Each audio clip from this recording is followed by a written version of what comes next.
Good evening, Steeler fans. Welcome to another Wednesday night here on Behind the Steel Curtain Radio. This is the first episode of 2023 of the Curtain Call podcast.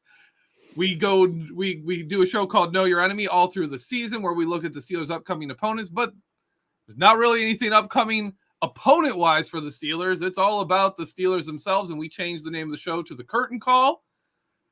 Here with me, as always, as we change shows, Shannon White. Shannon, how you doing tonight? I'm doing great. My son was like, so you're changing the name? I'm like, yeah, it's Know Your Enemy during the season. And he said, well, it ought to be Know Yourself now. So that's going to be the show. Know Yourself. Know Yourself. That's not, like, no one would watch that. People would be like, that's one of those self-help shows, isn't it? We'd be on here like, now think about your day. How have you thought about Devlin Hodges this week? Like, I don't know. I don't actually. I don't think a week goes by that I don't think fondly of those games. Anyways, we're in the Curtain Call podcast. We may have a guest tonight. We don't actually know. We had a guest that we'd love to have on. He got called into work at the very last minute. So we are not expecting him to come in today, but I sent him a link anyways, just in case, because he doesn't know if he's going to make it or not.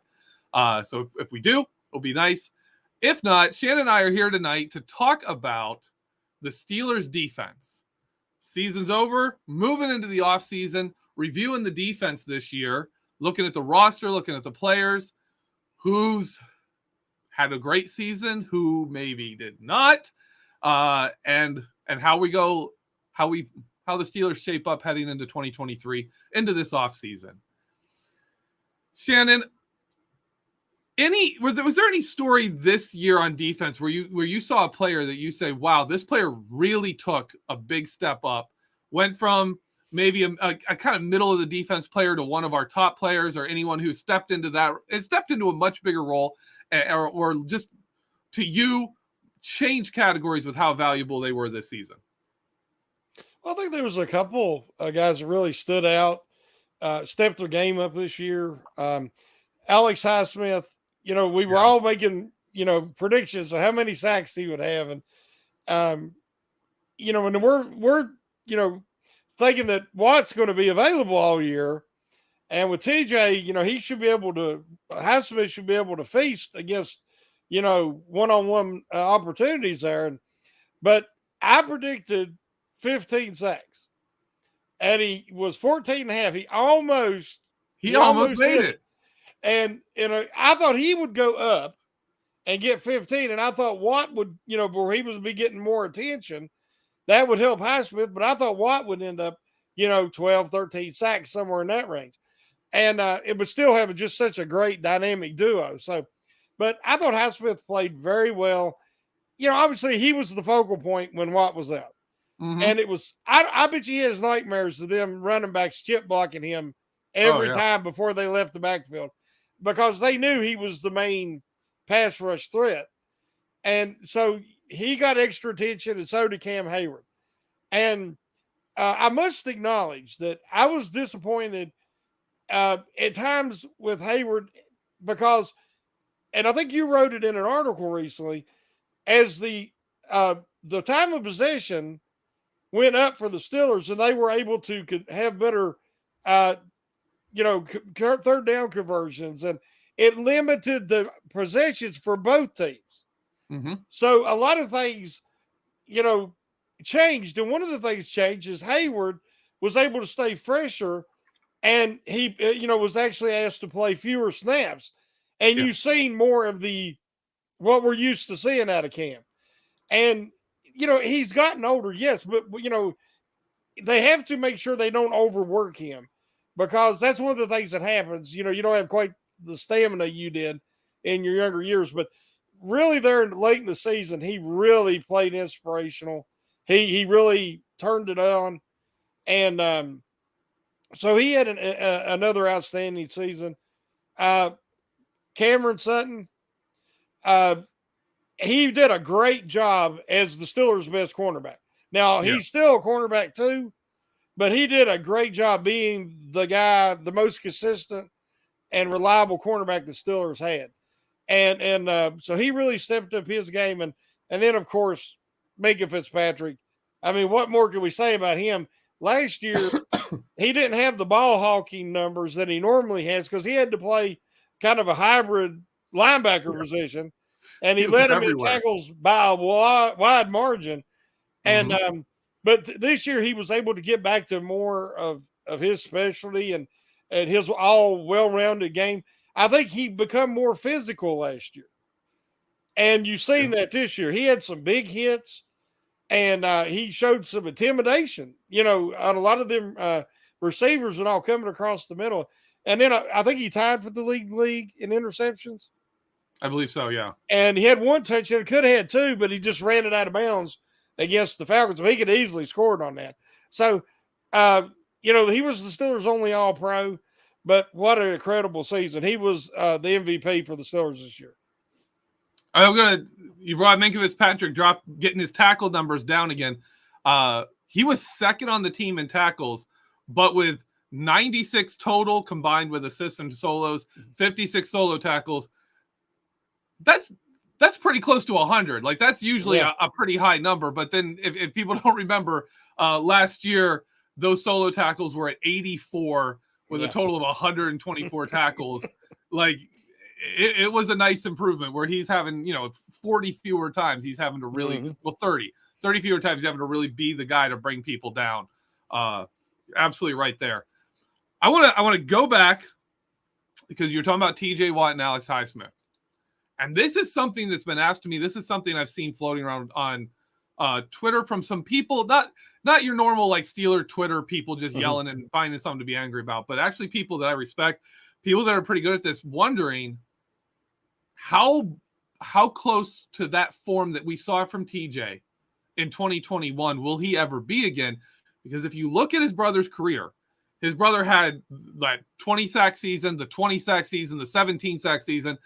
Then he had the 2 years where he missed most of the games, right? He played 3 games one year, 5 games the next year.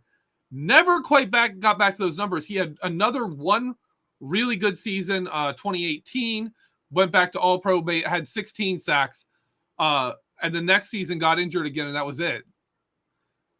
Are we worried at all with TJ Watt that he may not be quite the same player he is?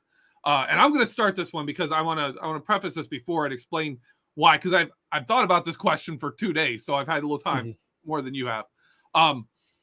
Looking on film, TJ Watt is one of the most explosive pass rushers. Right? He's not I'm going to set you up with this move and beat you with this move. As much as he is, I'm going to explode into you fast enough that you can't react, right? And he also has good counters. Don't get me wrong. He has fantastic counter moves. He does set people up. But what really causes people problems is when he explodes, either he sees an opening to cut inside or he's going to take you around the edge. That explosiveness is at a level other players just can't match and offensive linemen can't handle.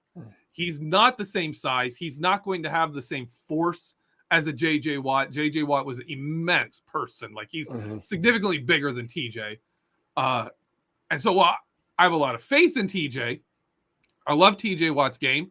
And I will say he can be an extremely high impact player, whether he's getting 20 sacks or 8 sacks. It doesn't matter. He can be that crazy level of impact player.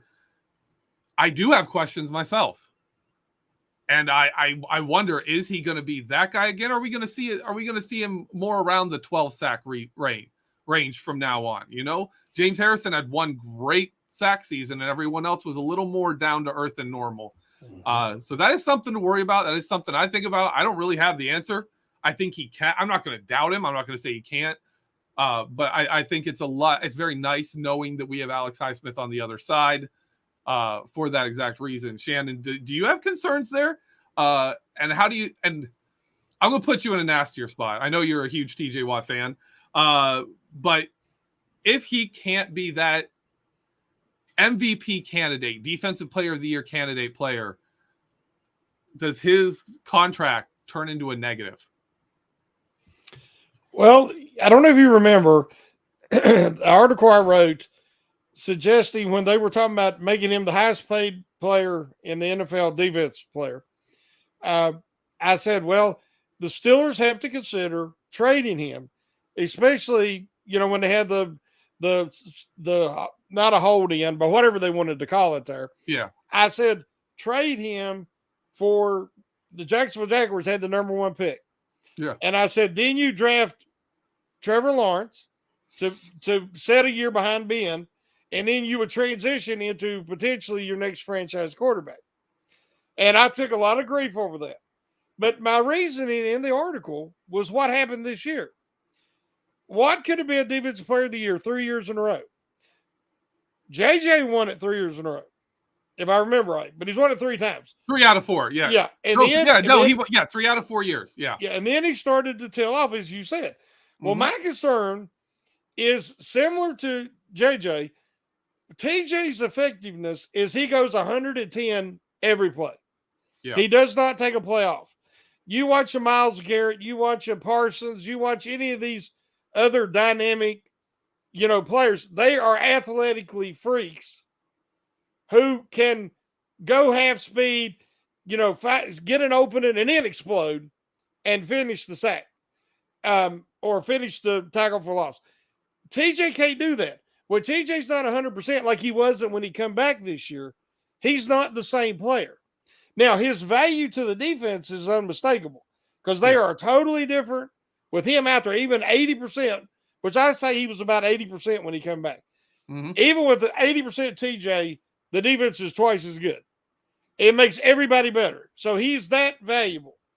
The only reason I suggested what I did is that if he falls off and he cannot maintain the level he had 3 straight years when he could have won Defensive Player of the Year those 3 years, then will he be justified? Will that contract become an albatross around the Steelers' neck?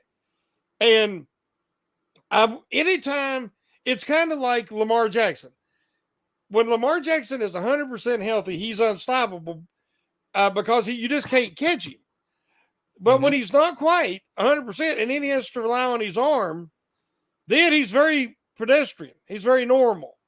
He's not the same. I don't know if he necessarily makes the players around him better. TJ Watt does.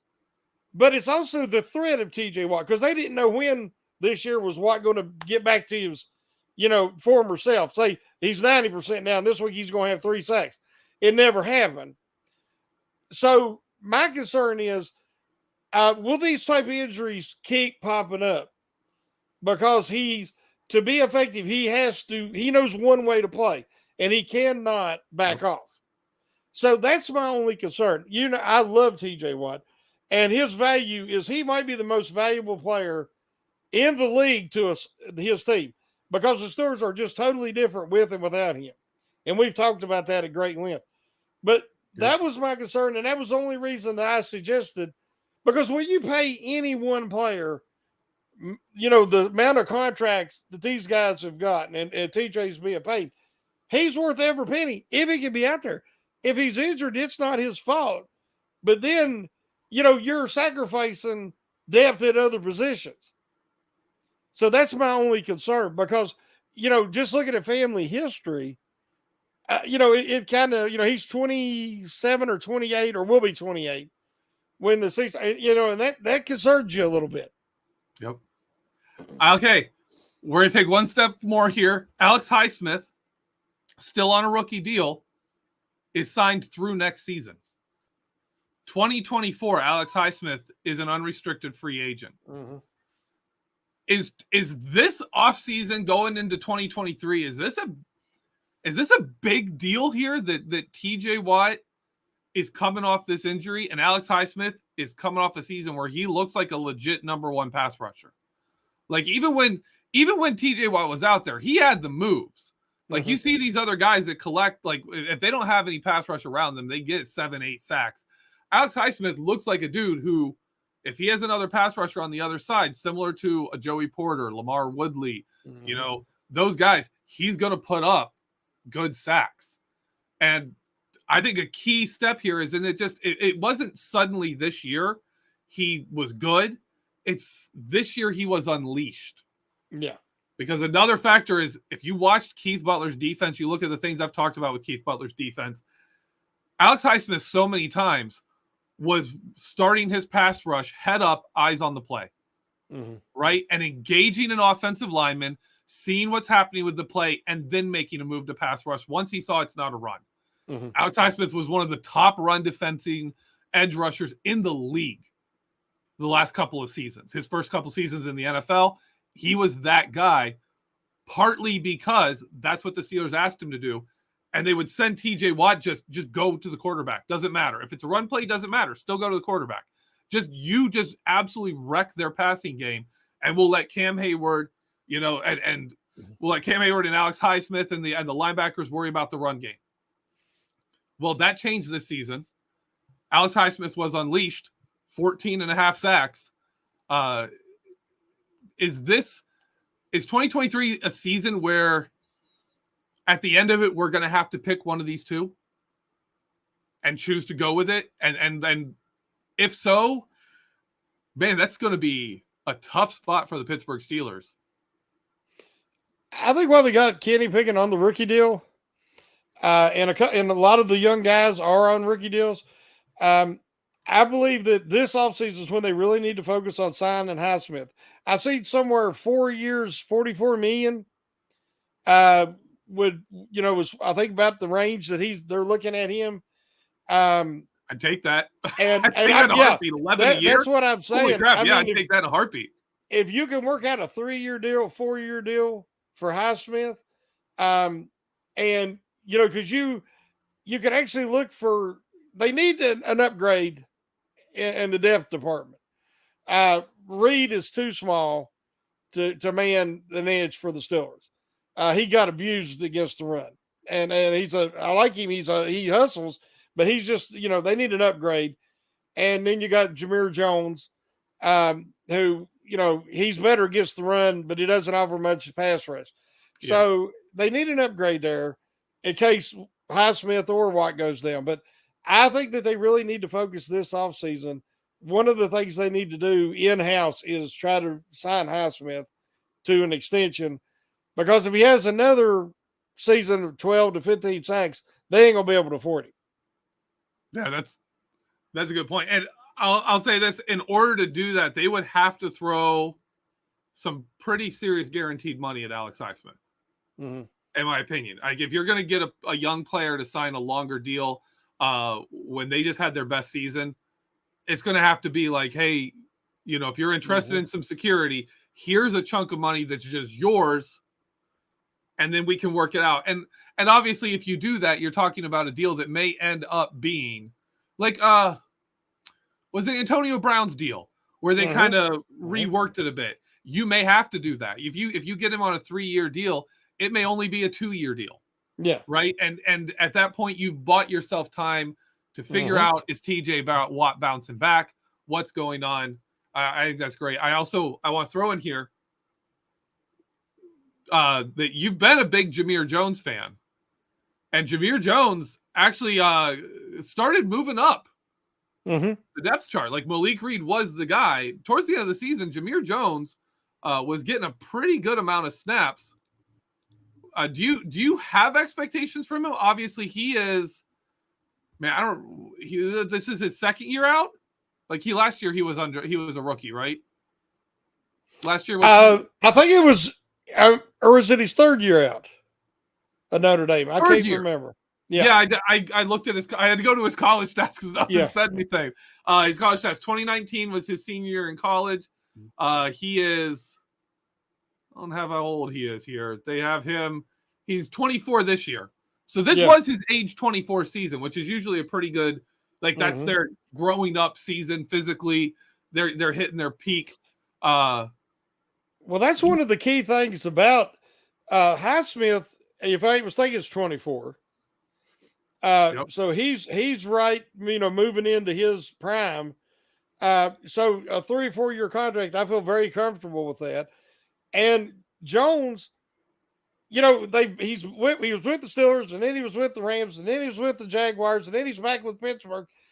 If he could stick with them, maybe in that, number 4 spot or number 3 spot, and really work on his pass rush. He is very stout, and he sets a good edge, and he is good against the run. And that's why he was playing a lot at the end of the year, because they played all them run-heavy teams. Yep. But he lacks the repertoire as a pass rusher. So if he could work on that, he's athletic.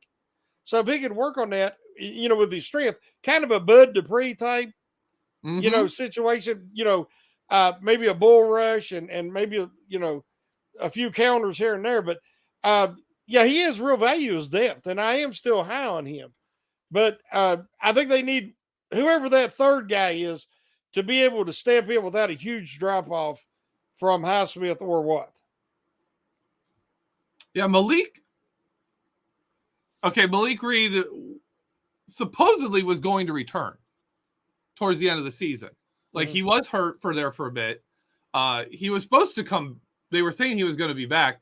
The Raiders game was his last game. Yeah. After that, Jameer Jones stepped in. So I don't actually know everything that went on there. But I do know Jameer Jones ended up playing more. But you agree that Reed got abused against the run? Yeah, Reed. Yeah, he gets pushed around. He's too little. Reed was interesting to me because he was more. He's a high energy guy. He's high effort, but he never quite seemed to fit what the Steelers were trying to do here. The outside linebackers are really a position that carries a lot of weight in this defense. They really do. Like, you can't be like a Devin Bush and get away with it. Like this, if you know what I'm saying, like Devin Bush, if you have everything right in front of him, he can look good. And he's done that in the past. But when he had to start taking on linemen, he had to start doing more of the dirty work. It showed. It showed he's not that guy. The Steelers outside linebackers have to do that dirty work. TJ Watt does it. Alex Highsmith does it. They do that stuff. Well, Reed and Bush, it's funny you mentioned that. Their physicality is similar. They're more, if they can be on the move, if Reed can, pass rush, but if he has to engage and defeat blocks, then he's just too little. Yeah, no, you're actually, that's absolutely correct. Like that's Malik Reed. Yep. You'll see him and Devin Bush do the same things. Like, there's times they'll make plays where they get blocked, and then instead of beating that block, they kind of circumvent it. Like they get off of it and then run around the dude, and they'll end up making a play. Like, you'll get that. You'll get plays with hustle and speed, but not a lot of beating the block kind of guy. All right, let's go to the inside linebackers. We had a while there where on defense, it looked like the inside linebacker situation was much better. Like, early heading into the midpoint of the season, Devin Bush was playing some of his best football of the season. He was clearly the number 2/number 3 linebacker, but it was good enough that especially people like me were like, okay, he's back and he's good enough. We'll see if he can build on this and actually get back to being good, like he was projecting there for a while early in his career.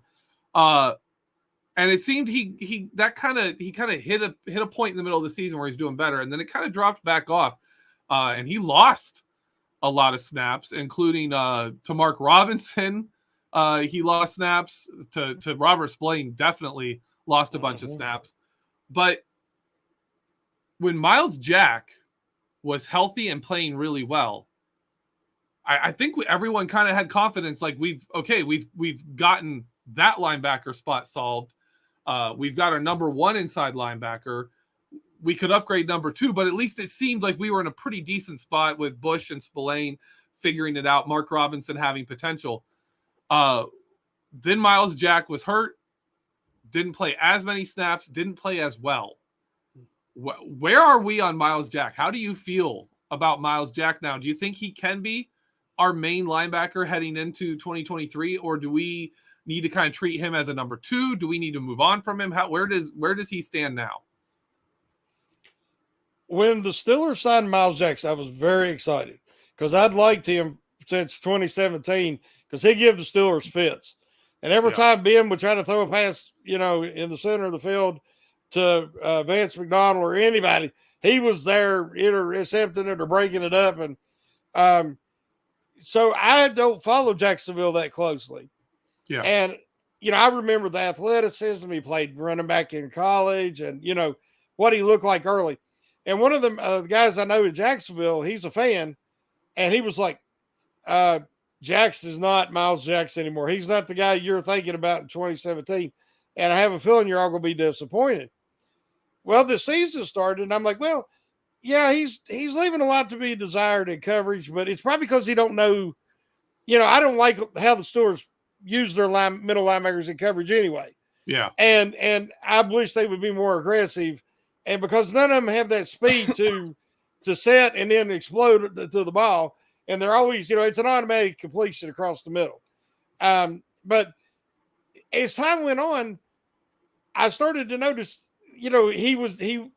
Jax wasn't defeating blocks as consistently. He wasn't as physical as I remembered. He seemed like he was a step slow, and guys that get around him to the outside, he didn't quite have that same speed. And I started to notice what that guy warned me about. Yeah. And then the injury happened, and then it was like night and day. I mean, it was really bad. Yeah, he got outrun to the sideline at times. Like he had the angle, many times. The guy just beat him and turned the corner. Yeah, after that injury, it was not the good. Quarterbacks, bigger tight ends. I mean, there was a couple times he was matched up, and I know that big tight end for the Colts. Cannot think of his name now. Last name might be Cook. He's like 6'7". He was a former basketball player. But anyway, he moves well, but he was just torching Jackson. I mean, it was like Jackson wasn't even. I remember Jackson being much faster. So I think that he's about up near 30 now, and I think that the wear and tear and everything that they have to upgrade from him. I would actually move on from that situation. You know how I feel about Devin Bush. But here's something I will throw. I think everyone in our live chat probably knows how you feel about Devin Bush too. I think we all know. Yeah. So I will stay away from that. Robert Spillane, I thought really showed his football IQ, his intelligence. He's fundamentally sound. He really took over, played 100% of the snaps in a lot of games at the end of the year. Yeah. He was getting people in position, especially when Mark Robertson was playing. He was really like an extra coach out there on the field. So I think he has value. I don't want him starting per se, but I really like him as depth and as that rotation. But I read this week talking about Miles Jax, Devin Bush, and Robert Spillane. They had 1 sack on the year. This is all of them combined. Mm-hmm. 1 sack, no forced fumbles, no fumble recoveries, no tackles for losses, if I remember right. Or was it maybe 3 passes defense? That's the whole season.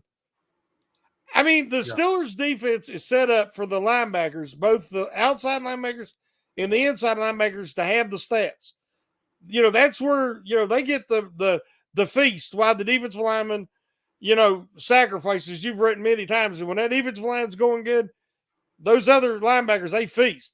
Mm-hmm. And man, it was pitiful this year. What they accomplished was a lot of schematic. It was the play of the big 3. Well, the big 4 now, because you got to consider Alex Highsmith. And the secondary was, besides the game they dropped the 4 interceptions. Was that the Miami Dolphins game? I think it was against the Dolphins. The secondary dropped 4 interceptions. Yeah. But, the fact that they had the defense they had in the second half of the season, when Watt came back, was a testament to some creativity on, schematically by the coaching staff, and extraordinary performances by certain guys. And they really gelled. But the inside linebackers was a huge weakness. Yeah, they had a total of 9 tackles for loss between the 3 main inside linebackers. Spillane led it with 4. Jack had 3. Devin Bush had 2. For comparison, TJ Watt had 8 in 10 games. Alex Highsmith had 12. Cameron Hayward had 14. Larry Ogunjobi had 7. Terrell Edmonds had 3. Terrell Edmonds had as many tackles for loss as Miles Jack. And Chris Wormley's too. Chris Wormley and Terrell Edmonds both had 3. Yeah. Like Arthur Millette had as many tackles for a loss. Trey Norwood had 2 tackles for a loss. Trey Norwood and Arthur Millette had as many tackles for loss as Devin Bush. Okay, so that's where we're standing here. When your dime back gets as many tackles for loss as your inside linebacker, could be an issue. I think we're gonna see the big thing I'm waiting for inside linebackers is I want to see what happens with Brian Flores, because one of the things I've talked about with Brian Flores is he uses those inside linebackers differently than a lot of people do. Mm-hmm. And if we see Brian Flores stay with the Steelers, somehow, I don't know how that happens. Like if teams are just playing games and like they're interviewing him, but they don't actually want to sign him for anything, like they're all still mad about stuff, and he's back, I think that changes how we address the inside linebacker position. I really think that's the difference. Obviously, Robert Spillane and Devin Bush, both free agents. Mm-hmm. They are both free agents. Miles Jack is an 8-year. He's on for 1 year, $8 million. That is the roster. He still has a $3 million from his signing bonus that is on the cap this year.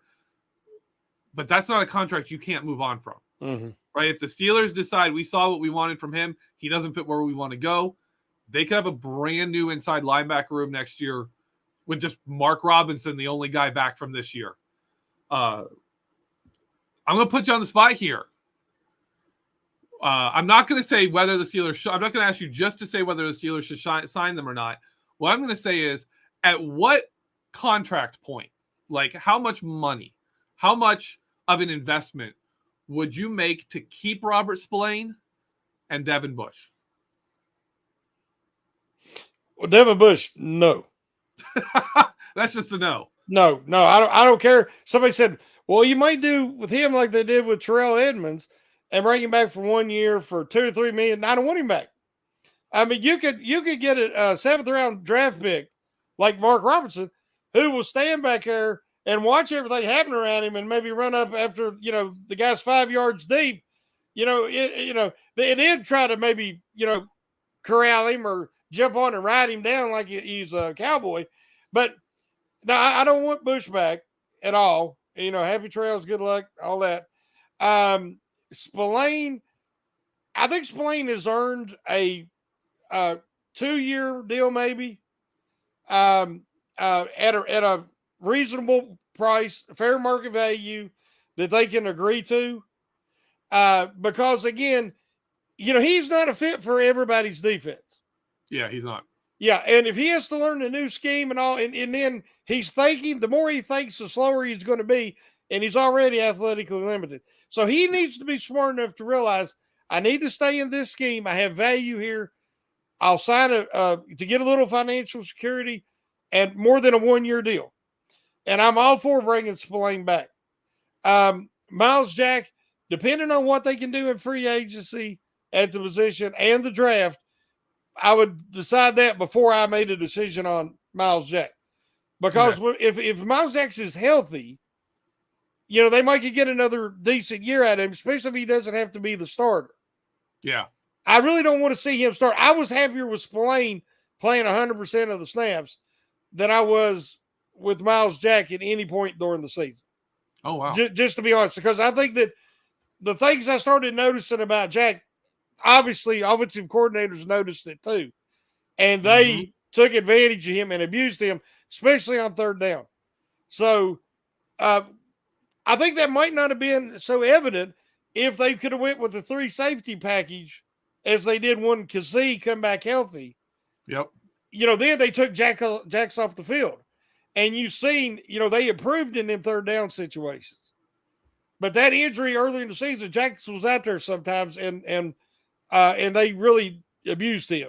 So, yeah, I think that Mark Robinson can take a next step in his development. You have Spillane, and then I'd like to see possibly 2 new linebackers, 1 free agent and 1 draft pick. Okay. For Spillane, would you pay him like number 2 starter money? Is that where you're going with market value? Or are you saying like high-end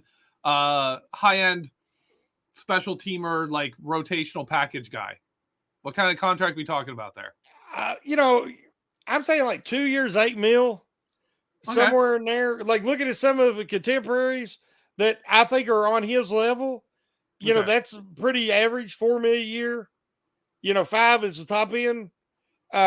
Because I'd rather him be your first, inside linebacker on the, off the bench.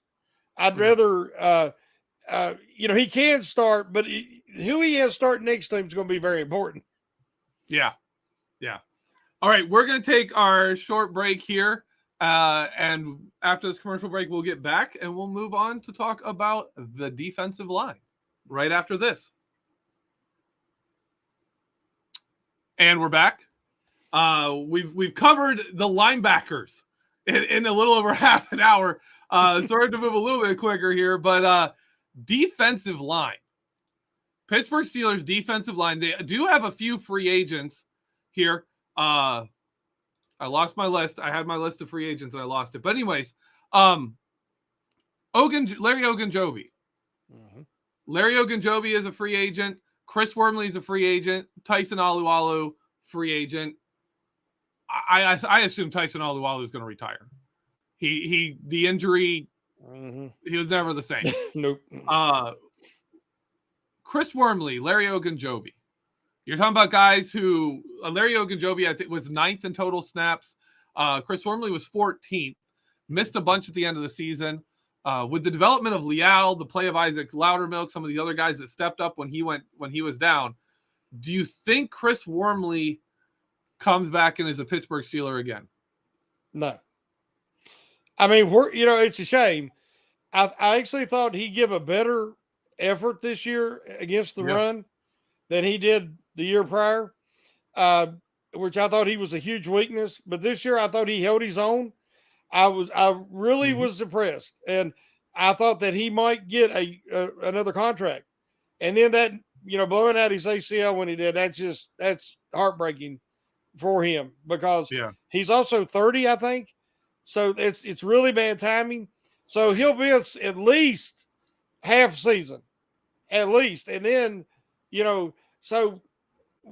somebody might sign him then, but I just think the Steelers are going to have to go in another direction.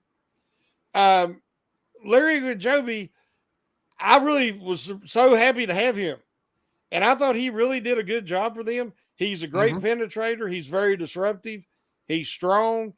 One of the reasons that the Steelers' run defense improved so much this year was because of him. Because Lulu came back, but he was a shadow of his former self. And he's done. I mean, he's 35. He'll be 36. He's done. And Martavius Adams, he's a good depth player, but he's not a starter. So really the defensive line this year was Larry Ogunjobi and Cam Hayward.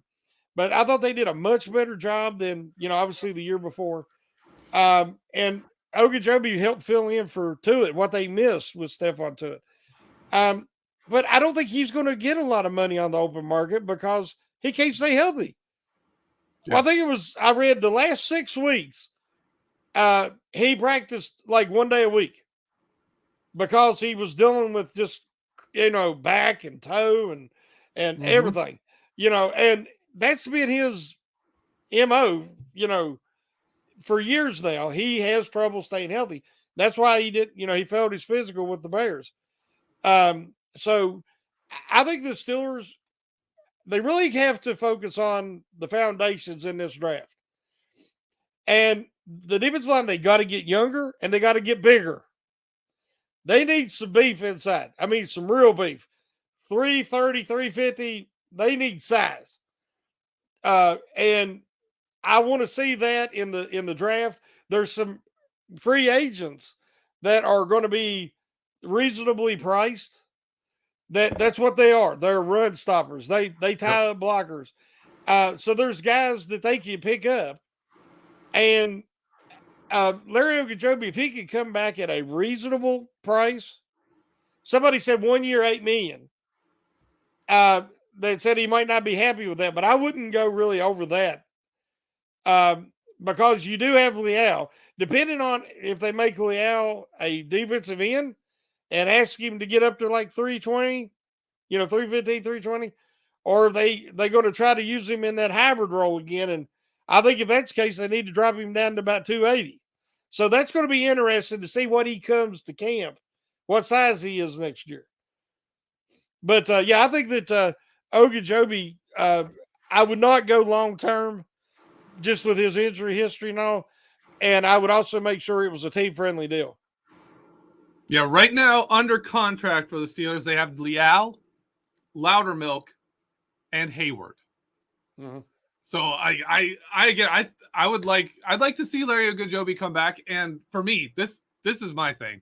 I would like to see either you bring back Larry Ogunjobi or you get like a Javon Hargrave, someone who can play that nose tackle and defensive tackle. You could be a 0, a 1, a 3 tech, can play all of those. And then you can play Leal and Loudermilk as your 5 tech defensive lineman and let Leal stay outside more. I think that's fine. That to me works fine. I don't think the Steelers get Javon Hargrave. I don't think that happens. But I would love to see it. I mean, that would be like dream come true. But I will tell you, I still want first round pick. For me, it's been 2 years coming. Mm-hmm. I think they've been putting it off, and it needs to happen. I'm still rooting for a first round pick defensive lineman. We need our next Cam Hayward. We need our next Stephon Tuitt. We need those guys. And if you have 3 of them, great. That's great. If you have 2, like this year, you can cover for the gap and just play 2 of them and just kind of make do. Mm-hmm. If you have 3, great. You're better off. If you have 4, you still play all 4 of them. Like you can still do it. When the Steelers had Cameron Hayward, Stephon Tuitt, Javon Hargrave, and Tyson Alualu, they all played in 2019, and that defensive line was an absolute monster. And Devin Bush looked great. Mm-hmm. It didn't matter because no one got to him. They were just that good on the defensive line. So for me, man, that defensive line is one position you can never have too much talent. There's no such thing. You could draft a guy in the first round every year and still be okay. Like you'd still be using them well. You'd obviously be missing talent other places. But for me, that's defensive line to me is something they need to address with a starter in free agency and a big time move in draft. I think they really have to. And I like the fact that we have the GM we have now, or not the GM, the director of personnel or whoever Andy Weidel is, that's really a defensive line, offensive line guy. I hope he works his magic on the defensive line because I'd love to find one of those guys again. Get a young one in there, a young absolute stud. That's why I want to see that 32nd pick, which is normally the last pick of the first round. It's going to have so much value. I want to see it turned into 2 picks on day 2 because they have these holes, especially on defense, and you could get, move back just maybe a couple spots even, pick up an extra pick on day 2, maybe a 3rd rounder, and then you'd have 4 picks on day 2. Yeah. And that you can really address a lot of needs right there. And the thing about it is Weidel, however you say his name, I'll learn it eventually, but he has that history. And what I'm excited about is how many relationships does he have around the league that, Colbert didn't. The Steelers were notorious. They were frugal, and they only did deals if it really, they come out on top on most of their deals when Colbert made them. He didn't make many, but, he found somebody desperate and he'd make, a really smart move. I'm hoping these new relationships will allow the Steelers to make more moves, because a lot of times Colbert would be like, well, we wanted to make a trade up, but we couldn't find nobody that would deal with us.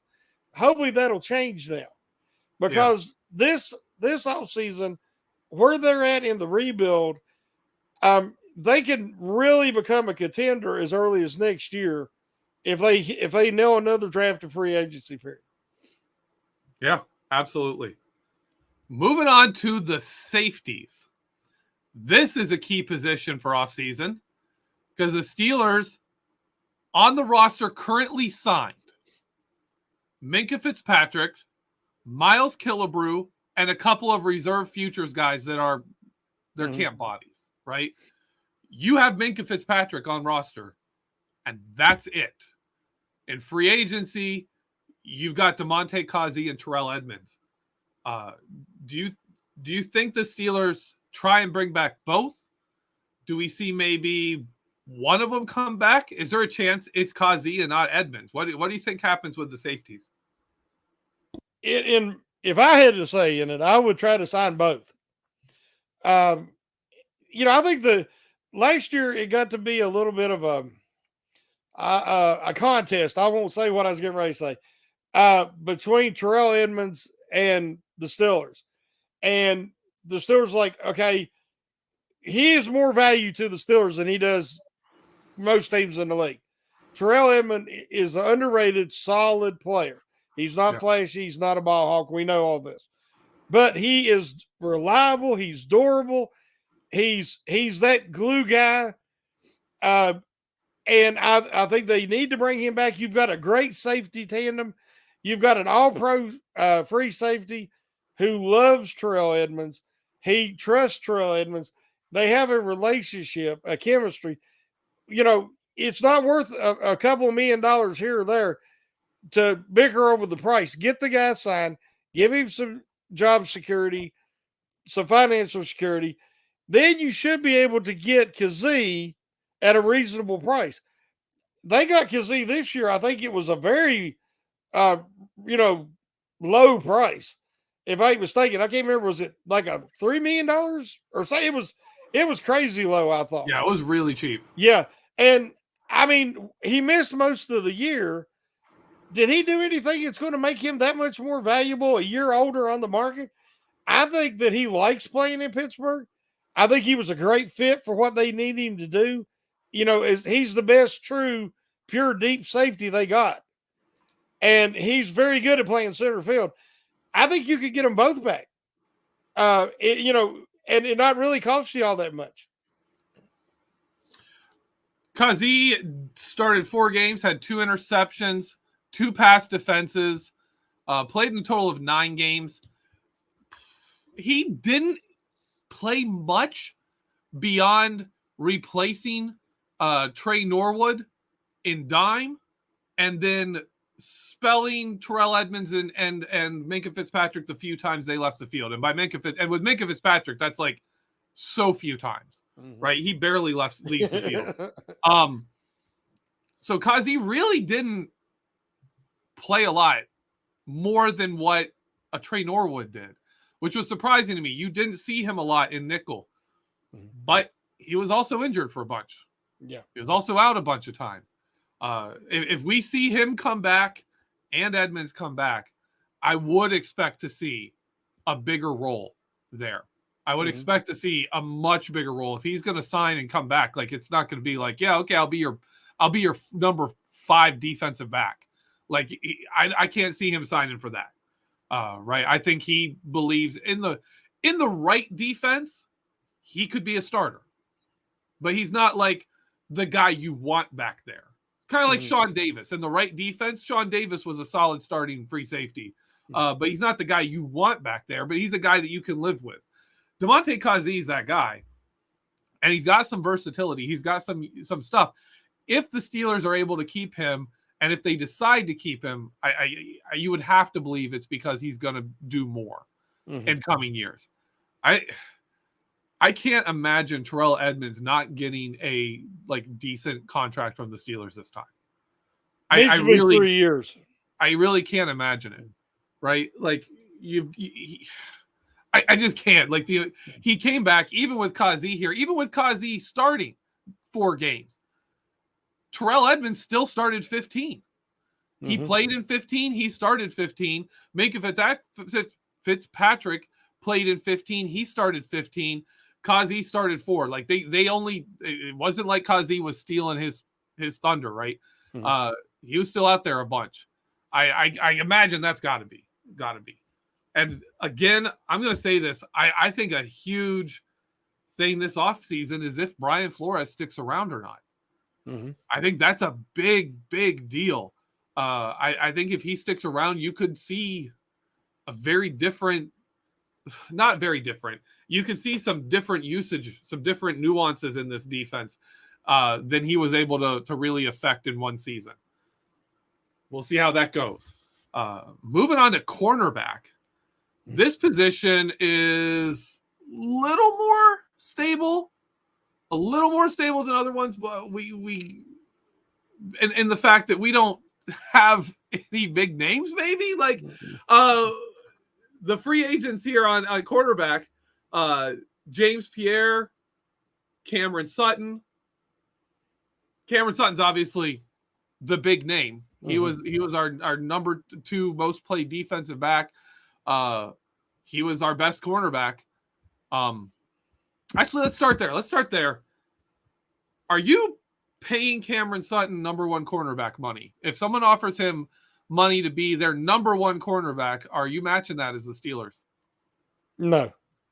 We kind of talked a little bit about it before the show. I'm really a big fan of Cameron Sutton. He had an excellent season. He's so intelligent. Everybody raves about his football IQ. He's versatile, but you've seen that he's just better if you leave him outside, leave him as their number 1 corner. Of course, they don't move him around the field, but he done an excellent job. He settled into their defense. Here's another guy that I think needs to realize if he goes to the wrong defense, he's going to be exposed and he will not be as effective. He has so much value with the Steelers. I would love to see him. I understand he's at the point in his career. He wants long-term. He wants financial security. He had his best season. He deserves it. And I want him to get it. If he takes slightly less than maybe he could get on the market, I think the Steelers could work out something to keep him. With the way cornerback salaries are right now, you think they're almost going to have to draft one in the first round, depending on who would be there. But I would like to see Sutton stay on a reasonable cornerback 2 salary. If somebody wants to pay him as a cornerback 1, I mean, you cannot blame him for taking the money. I wish him the best because I really like the guy. But the Steelers need a cornerback 1. They desperately need one to take their defense to the next level, so you'd have to let him walk. One thing I want to bring up with Cameron Sutton is the Steelers put void years into his contract in 2021. When they were doing that, they actually put him in there because of the COVID year and everything. His signing bonus was spread over 5 years. That contract and those void years automatically cancel 5 days after the Super Bowl. 5 days after the Super Bowl, and all that money goes on the books. I would have to talk to Dave about this. I don't know if it's a factor that if they sign him earlier, that money stays in those original 3 years, so it's only $700,000 a year. I don't know if that's a factor. I don't even know how that all works. I'm not that guy, but that is something that there's a chance that it matters, right? I don't actually know. I think also Cameron Sutton, if he's gonna get a ton of money in free agency, like you really have to let him go, right? You can't say like, oh yeah, he's gonna be our number 1 guy. He's gonna be our guy to lock down Jamar Chase, because he's not that guy. When he faces a Jamar Chase, even a T. Higgins, guys on that level of athleticism, size, and threat as wide receivers, Cameron Sutton isn't that guy that can do that without a lot of help. He is a really good number 2 cornerback, but he is not a number 1, and he's not going to be a number 1. He's just very, very high end number 2.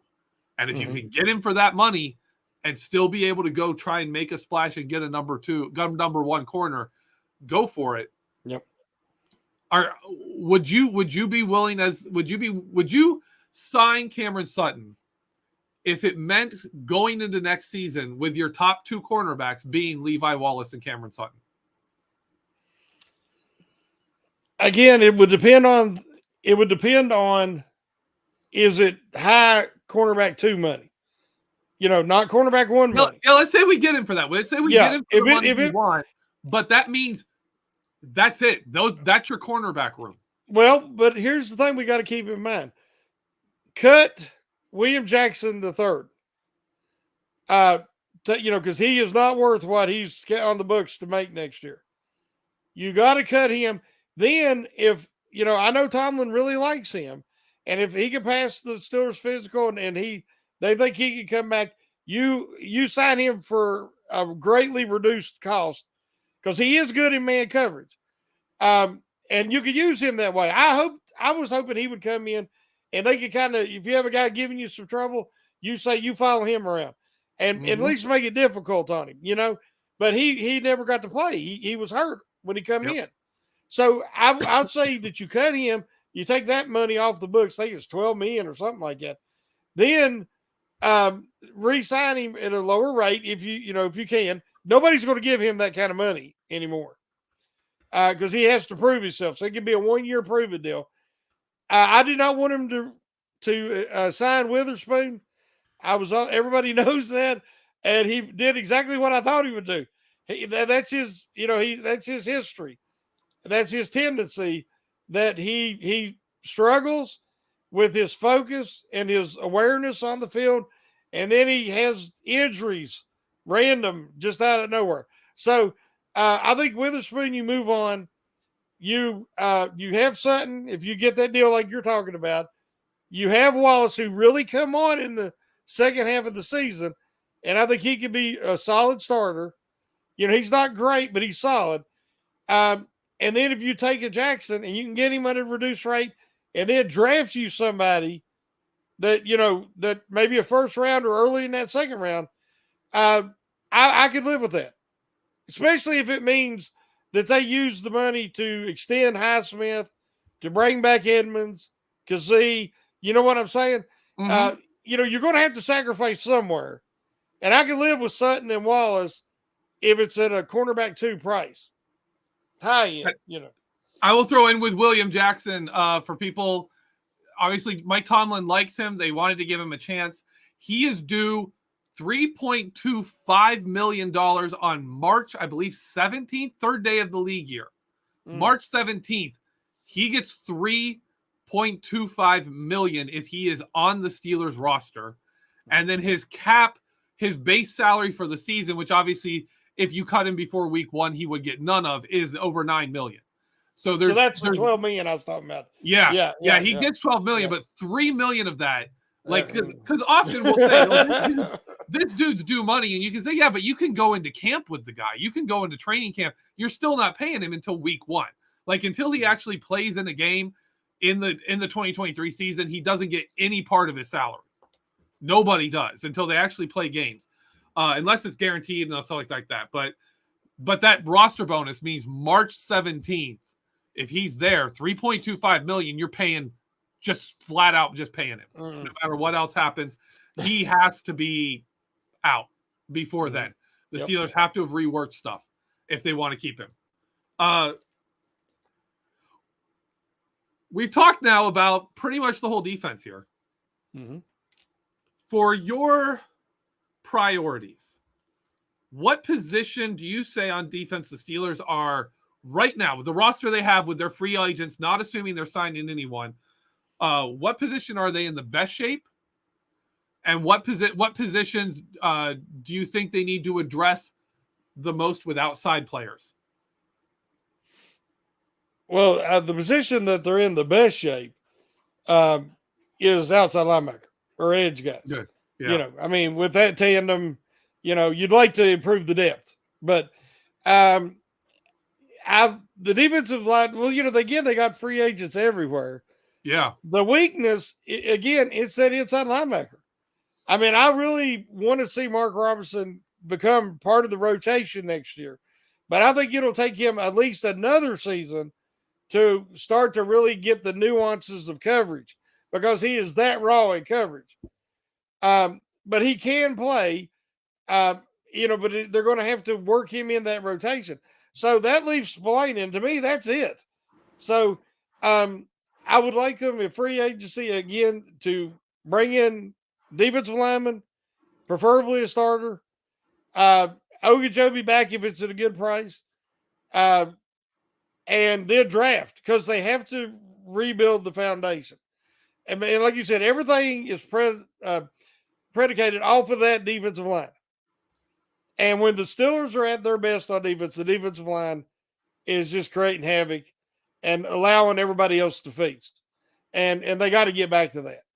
And then the other focus again, like we said, is the safeties.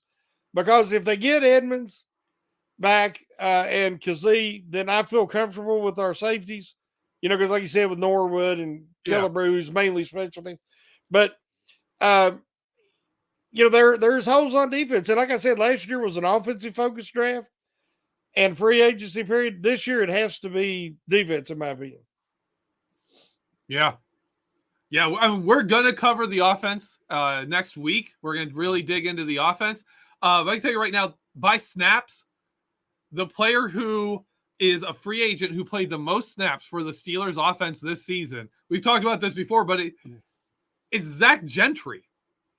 Yeah. That's your most valuable free agent on offense. Zach Gentry. Offense is coming back, and it's coming back pretty much entirely intact. Mm-hmm. Almost everybody who mattered from this season is back. But the defense, as we're looking, man, there's a lot of room here. One of my big takeaways for this defense is Minkah Fitzpatrick, TJ Watt, Alex Highsmith, Cameron Hayward. These guys are signed. Your main guys that you're building this team around, they're here. You are putting the pieces around the guys that are the guys, right? So for me, this offseason is a lot of opportunity. Oh, definitely. Do you want to bring back Ogunjobi? Do you want to draft a first rounder to put next to Cam? Do you want to go out and make a splash and try and get a Javon Hargrave? How much does inside linebacker matter, and where do you want to go with it? There's so many options at cornerback and all these places. You can rebuild this defense this year, but you're still building it around this core of TJ Watt, Alex Highsmith, Cameron Hayward, Minkah Fitzpatrick. So you're not desperate, right? There's no desperation here. You have obvious starting positions you have to fill. You have to fill these spots. But they're not like you're not looking here saying, oh man, we've got to find somebody to fix the secondary. Like when we had Sean Davis even back there, you're like, oh man, we need somebody. We need either an elite corner, we need something.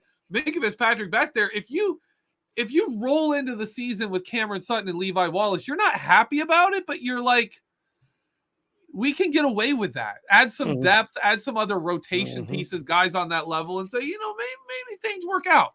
We can be all right. Obviously, you're going to have put something good next to him. If it's Terrell Edmonds, DeMonte Kazee both come back, I think you can go and not really address the cornerback room other than bring Cam Sutton back.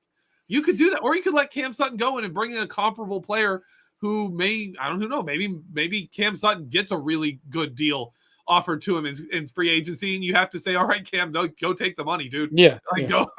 Go set up your grandchildren for they're not having to work. You move on, but you can do that because you have these pieces.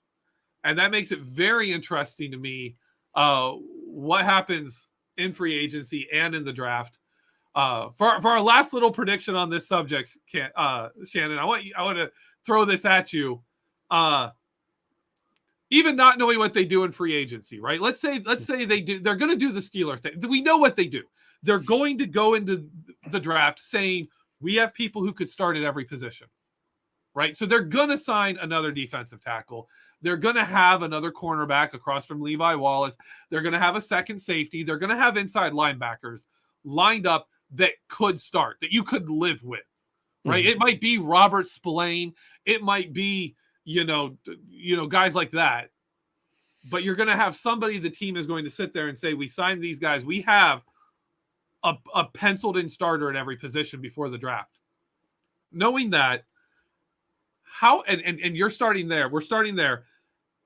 What kind of draft picks would you spend on this defense? How much of your capital is the number 17 pick going defense for you? Is it the number 31? Would you spend if you trade number 31 successfully? Are you spending multiple second and third round picks on this defense? How much of your focus for the future is adding young talent to this defense? It's, the best player available thing. I always say it's best player available at a position of need. I always put that in there because right now you want in the first round, if you can get a generational guy, a guy that you think is a generational talent, regardless if it's a wide receiver that falls or if it's a top offensive lineman that falls, like when David DeCastro fell to him, it was a no-brainer. And then you start addressing your needs in those second and third round. I would love it if a guy that they're really high on, maybe other people ain't quite as high on at cornerback, was to fall to 17. Some of the guys I really like in the draft and inside linebacker are going to be day 2 picks. And there's really not anybody that screams pick 17 at inside linebacker. Now there's a lot of the guys that we want to address at inside linebacker and at cornerback. I mean, at defensive line in those second and third round. The cornerbacks, there's like 4 guys that might be in that first round. And if one of them was to fall and it's the right guy, I'd like to see the Steelers pull the trigger. Number 32, yeah. Yeah. That's a great No, I mean number 17. Oh, you go number 17? Yes, if one of them the guys up high. Gotcha. Yeah. Okay. Because I just think that, that's been the problem. They haven't put a high pick. Artie Burns was the reach, and we know what happened there. But, they can't do that again, obviously. But if it would be great if one of them guys, if it's a Joey Porter Jr., if he was to fall to 17 and they like that whole match and they think he could be a true number 1, then I'd like to see him pull the trigger. Yeah. Yeah, I want to add in here that we know the Steelers haven't drafted cornerbacks well. A lot. But Ike Taylor's a scout now. Yeah, a lot of that, and Ike Taylor is one I'm going to bring up here because a lot of that comes with Dick LeBeau. Strangely enough, Dick LeBeau becomes the defensive backs coach in Pittsburgh in the early 90s. He becomes the defensive coordinator. He leaves for like 7 years, comes back in 2004. Dick LeBeau's time on the Steelers, the best cornerbacks that were drafted while he was a coach here were Willie Williams, way back in the mid-90s, and he was a 6th round pick, the undersized guy, and William Gay, 2 late-round pick, 5'9" corners that were just had a bunch of heart and were smart and became really good cornerbacks. Those are his best draft picks. In the years he was gone, and as defensive backs, the Steelers drafted Chad Scott, who was a good starter. They drafted Deshae Townsend. They drafted Chris Hope. They drafted Ike Taylor and Troy Polamalu. In the time he wasn't here. In the time he was here, if you go back to the very first season when he joined, right after he joined, they drafted Darren Perry. Other than that, even when you go to safeties, his record is bad. They did not draft defensive backs well while Dick LeBeau was on the team. And the dude was a phenomenal defensive back himself. Great defensive backs coach. Fantastic Hall of Fame defensive coordinator. Couldn't draft a cornerback to save his life. Keith Butler, we all saw his schemes. We all saw his coverage schemes. They weren't good. And he also didn't do well drafting defensive backs. That's all gone. Kevin Colbert's gone. Those coaches are gone. We got Terrell Austin, who's a very different guy. Since Terrell Austin has come, we've drafted Trey Norwood. We've brought in DeMonte Kazee. We've brought in Minkah Fitzpatrick. Cameron Sutton's role has expanded. They brought in Levi Wallace, who had 4 picks this year. He's a very solid addition. Like there's hope. There's hope. Yeah. There's no reason to expect the Steelers will suddenly draft a great cornerback because that's one of the hardest positions to draft across the board anyway. Definitely. But the Steelers have been overly reliant on the football IQ side. Yeah. and the personality side, in the scheme fit, and they haven't went after the athleticism. If they did, it was a project. This guy. It was an Ike Taylor. Exactly. And so the NFL's moved away from that now, and you have to have guys who are super uber athletic, who have the speed to match up, and have short-term memory loss, because they'll get burned and then they're right back, dogging the guy the next time and talking trash. The Steelers have to look for that personality now. They've always shied away from that in the past, but they have to change. And I think they will with the new scouting department, player personnel director, all that. So, yeah. All right. That's our show for tonight. Shannon, do you have anything to plug coming up? I have an article posted at 9:30 tomorrow about how Kenny Pickett shares a lot of similarities with Brock Purdy and vice versa. Right. But Brock Purdy, Mr. Irrelevant, went to the perfect location for instant success. And I hope he makes the most of it, because he is, I want to see this Super Bowl. I think can shape up. The NFC has the great rosters. The AFC has the elite quarterbacks. And who's going to win? And whoever wins, it can shape roster building, salaries, quarterback salaries, everything for the next decade. Whoever wins this Super Bowl. So these playoffs are very interesting. But yeah, check that out. Yeah, and if Philadelphia wins the Super Bowl, we're not getting Javon Hargrave. That's right. If he's a Super Bowl champion, that ups your value. Yes.